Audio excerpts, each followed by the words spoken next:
Israel के प्रधानमंत्री Benjamin Netanyahu अचानक 11 फरवरी को अमेरिकी राष्ट्रपति डोनाल्ड ट्रंप से मिलने वाशिंगटन डीसी पहुंचे थे। नेतन्याहू के इस दौरे की चर्चा दुनिया भर में हो रही है।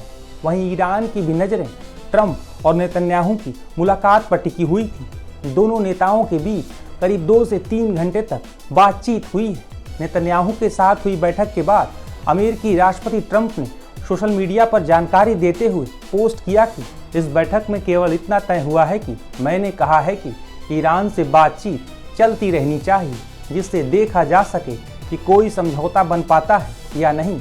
अगर समझौता हो जाता है तो वह हमारी पहली पसंद होगी, अगर नहीं हुआ तो फिर आगे क्या करना है वो बाद में देखा जाएगा।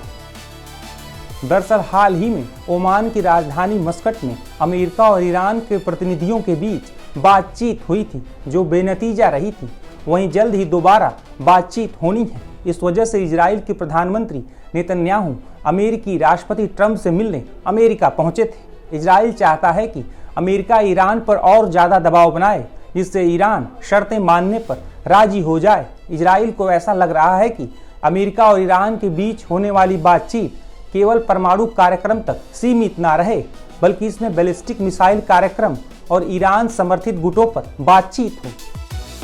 कई रिपोर्ट्स में यह दावा किया जा रहा है कि ईरान परमाणु कार्यक्रम के अलावा किसी और मुद्दे को बातचीत में शामिल किए जाने को तैयार नहीं है। वहीं इजराइल को अब यह डर सताने लगा है कि राष्ट्रपति ट्रंप ईरान से केवल परमाणु समझौते पर बातचीत कर इस पर सहमति जता सकते हैं। दरअसल इजराइल बार बार ये चेतावनी देता रहा है कि परमाणु समझौता ईरान की सैन्य शक्ति को नियंत्रित नहीं कर सकेगा। इजराइल चाहता है कि इस बातचीत में हमास और हिजबुल्लाह जैसे संगठनों को ईरान से मिलने वाले समर्थन पर भी बातचीत हो। यही वजह है कि दूसरे दौर की बातचीत शुरू होने की अटकलों के बीच बेंजामिन नेतन्याहू ट्रंप से मिले हैं और दोनों नेताओं के बीच एक लंबी बातचीत हुई है।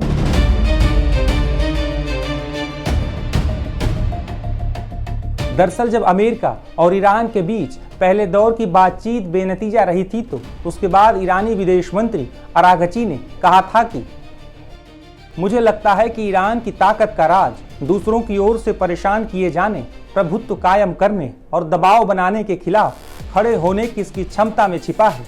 उन्हें डर है कि हमारे पास परमाणु बम है, जबकि हम परमाणु बम नहीं बना रहे हैं। ताकतवर देशों को ना कहने की हमारी शक्ति ही हमारे लिए परमाणु बम है। इसके साथ ही विदेश मंत्री अब्बास अरागची ने अमेरिका को खुली चेतावनी देते हुए कहा था कि अगर अमेरिका ईरान पर हमला करने की कोशिश करता है तो हम मिडिल ईस्ट में मौजूद अमेरिकी सैन्य ठिकानों को छोड़ेंगे नहीं। दरअसल ईरान के मिसाइल कार्यक्रम, खासकर बैलिस्टिक मिसाइलों से इजराइल भी सहम जाता है। साल 2025 के जून महीने में ईरान ने इजरायली शहरों में कई मिसाइलें दागी थी, जिससे इजराइल को काफ़ी मुश्किल हुई थी।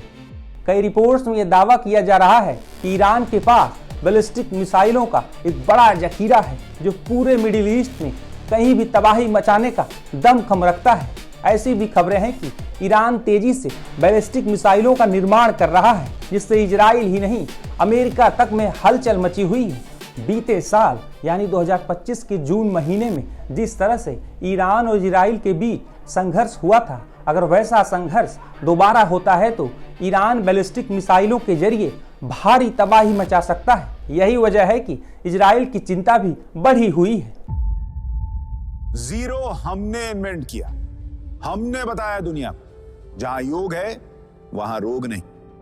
सबसे पुरानी सभ्यता है हमारी। गुलामी से तो और देश भी लड़े भाई, पर आजादी के लिए अहिंसा का रास्ता बस हमारा था। अपने पसीने से जमीन सींचता किसान और घर में घुसकर मारने वाले जवान, बस इसी मिट्टी ने जने। इसके हाथ ने जब थामा जज्बा तो इतिहास रचे। कदम बढ़ाए तो चांद का वो हिस्सा चूमा भाई, जहां कोई कभी नहीं पहुंचा।